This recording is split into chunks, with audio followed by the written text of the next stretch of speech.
Who is more historical? Fine. Jesus Fine. or Muhammad? Fine. What is your source for the history of Jesus? Peace No, be. that's not the topic. That's a valid question. The topic. That's a valid question. Abbas.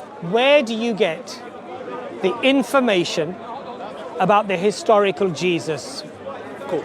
So in relation to Jesus Christ, I have the books that show up in the Bible.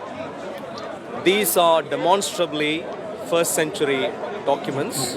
I also go to extra biblical sources. I have Christian, non-Christian, Jewish sources. First century documents are the sources that I use. First of all, the earliest manuscripts of the Bible that we have are 2nd century, and they're the size of a credit card size.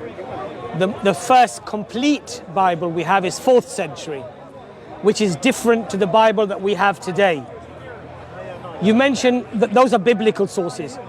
And when you mention sources outside of the Bible, like Josephus, biblical scholars agree that his works have been actually altered and changed because he's a Jewish historian. And he calls Jesus the Messiah.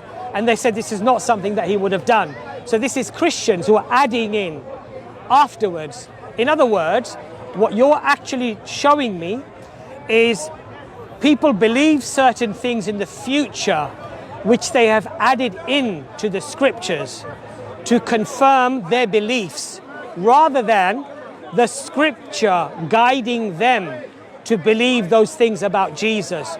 You have actually put the cart before the horse, I would say, respectfully. Those things that you have listed are widely accepted by Christian academics, many of whom are churchgoers, that these have not been preserved, they have not been faithfully copied, there have been lots of scribal errors and lots of deliberate changes that were made by the scribes. So I don't think that those things are reliable, no.